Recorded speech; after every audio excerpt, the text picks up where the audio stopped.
Man, stop that. Stop. Man, here's the deal. Stop that. Okay. Yeah, this is my courtroom, and it's my prerogative. I get it.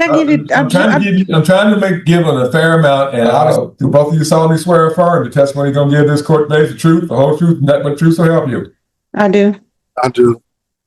All right, then, folks. I'm gonna go ahead and let the state call you both as witnesses, and let's see what your actual income is. Sir, again, child support in the state of Texas is based on the percentage of your net income.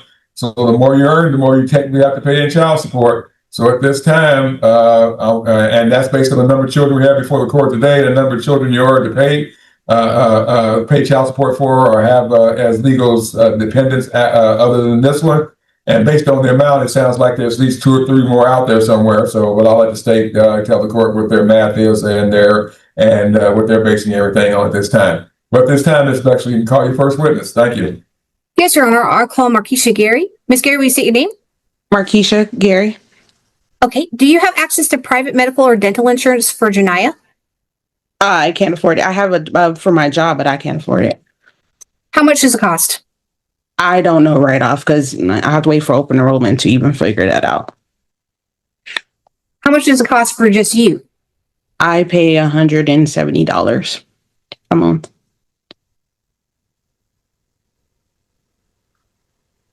Okay. And then how often does Mr. Russell visit with Janiyah? So he's out of town. She goes to his house even if he's not there. Him personally picking her up maybe twice a month. Okay.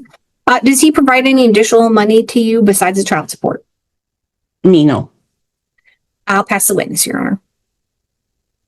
All right, ma'am. We'll be back in just a moment. I'll let the state call your next witness. Thank you. I'll call Joshua Russell. Mr. Russell, will you state your name? Joshua Russell. How many children do you have? I have two children. And how old are your children? 15 and 5. And does the 5-year-old live with you? She does. And the other one is Janiyah, right? Correct. Do you pay union dues? Who? Do you pay union dues? No, I don't. Not in the union, so no.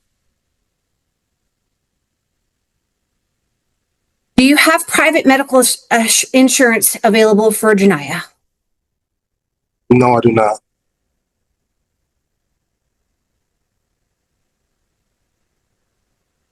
How much money do you pay yourself each month out of your business? $2,500. That's $2,500. Yes, ma'am. Okay. And Mr. Russell, for discovery, you sent me the following. You sent me a W-2 from 2024, correct? Correct. And it showed that you made a yearly gross total of $65,762.89 from Vectrus Systems, LLC last year. That's correct. Okay. And you sent me USAA bank statements from December 2024 to May 2025, correct? No, it's not correct. I sent you statements from January 2025 through August of 2025. Okay. But the USA bank statements showed your VA benefits, correct? Right. From January to August, through August. Okay. Well, the end of December 2024 to August. Okay. But regardless, but you make $873.16 in VA benefits per month, correct? No, $872 and some change. But that's close enough. Okay. And then how long have you been getting that same benefit? I've been getting that benefit for maybe since 2023, since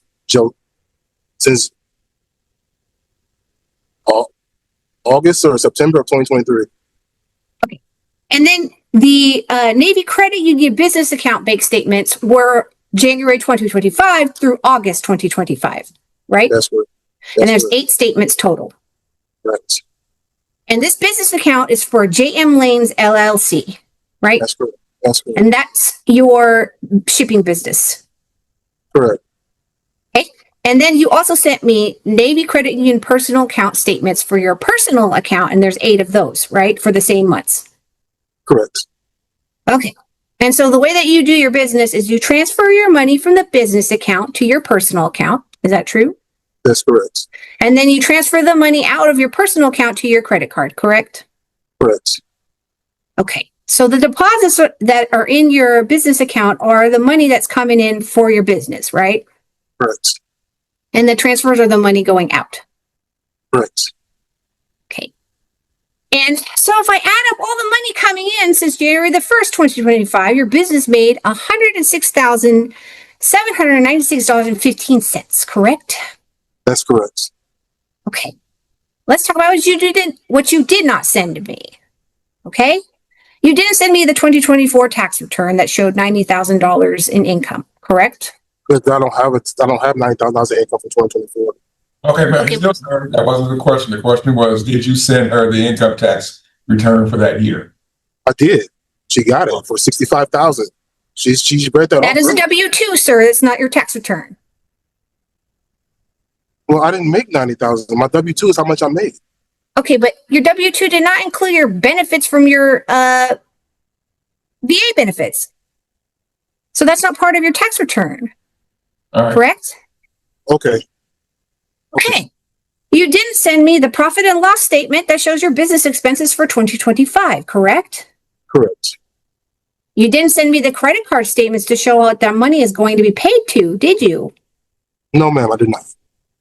And I realize that the year isn't over, so the following questions are just from January 2025 to present. But does your business own the truck that you use for shipping?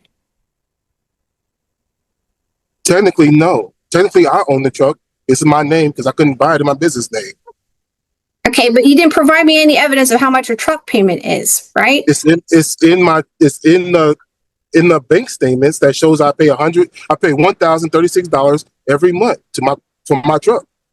Okay, but what's on the statement? It shows $1,036 to Chrysler Capital. Okay, so it says Chrysler Capital. All right, I'll agree with you there. It does say Chrysler Capital. But it doesn't say that this is how much I spent for a truck, correct? The truck is $50,000. I pay $1,000 for the truck every month. Okay, but you didn't. Don't argue. All right. Thank you. You didn't show me how much you pay for gas, correct? I put it all on my credit card. My But credit again, you card, didn't send. I pay $300 a fill up. I fill up every day, at least 5 to 6 times a week. That's $1,500 a week. Every week that I'm on the road, that's about $5,000 a month. But again, you didn't send me any of that, correct? No, ma'am. And you didn't send me your advertising cost. Okay. Or your contract labor cost, correct? Sure. You didn't send me any insurance information, correct? Correct.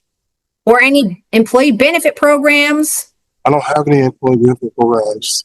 So you don't have any other employees besides yourself, is that correct? That is correct.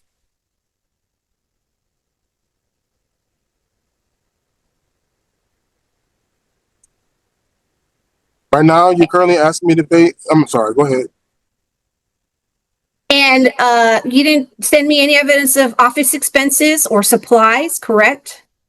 No, ma'am, I did not. Or any evidence of your travel or your deductible meals or your utilities,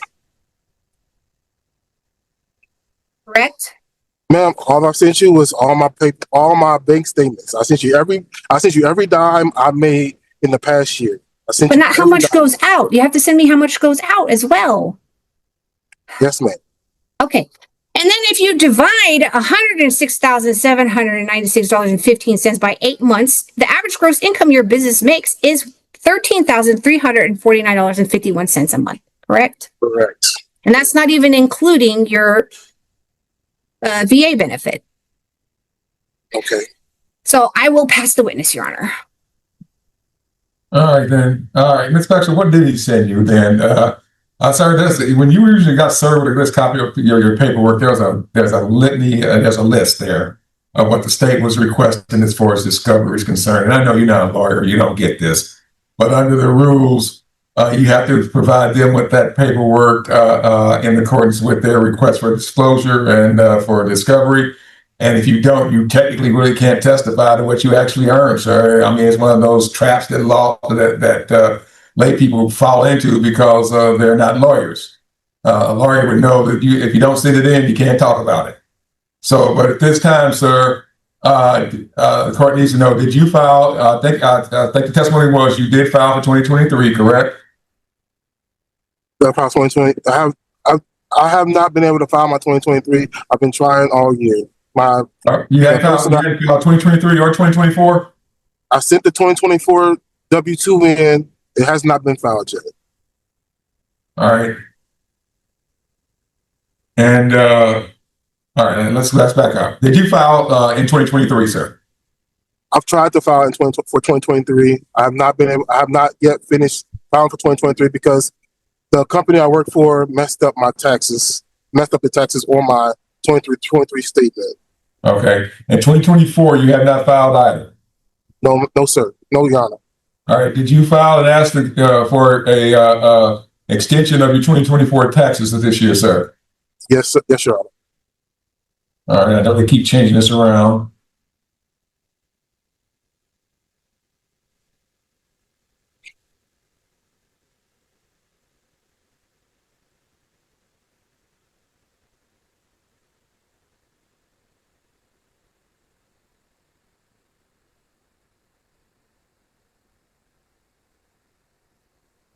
All right, sir. Okay. I thought it was this month. You realize that your extension that you filed your taxes have to be in by the 15th day of October, unless the IRS gives you a specific right not to send that in. You understand that, correct, sir? Yes, Your Honor. All right, then. All right, Ms. Bexler, is there anything else in this witness? Did you want me to go through what actually he sent me? I did that. I thought I did that at the very beginning, but Yes, you kind of did, but you want to go back on it. But the only problem, ma'am, is that he does have another 9 days to file his 2024 taxes. All right, he technically has another 9 days. And if he asks for the IRS for an extension, he has to send in very, very specific paperwork of what that is and what earnings he's had. So something's got to go in 9 days, no matter what. So, but even in 2023, Your Honor? No, 2023. Yeah, that's another problem altogether. I'm talking about 2024. Okay. Okay, Your Honor. But anyway, you may proceed at this time. I'm just saying that he technically has another 9 days on the other one. But yeah. But right now, it doesn't appear that you've gotten anything, including the request for extension, which also has information in it. So I'll let you proceed, ma'am. Okay, Mr. Russell, just again, you sent me the business account statements that show the money coming in, correct? Yes, ma'am. And you sent me personal accounts that show when you transfer money from your business account to your personal account, correct? Yes, ma'am. And only your USA statements that show your VA benefits as income. Yes, ma'am. And then the W-2, correct? Yes, ma'am. Yes, ma'am. But that's it, right? Yes, ma'am. That's what was on the list that you told me to send to you. Outside of profits and loss, but I don't have a profits and loss to send you. So yes, everything else is what I sent you. Okay. I'll pass the witness, Your Honor. All right, Ms. Bexler, any other witnesses? No, Your Honor. All right. Again, folks, I know this is kind of maybe above your pay grade, but I'm going to go ahead and let the state make a closing statement, tell the court what the state's requesting we do here today as far as this hearing, whether or not it's going to be a final.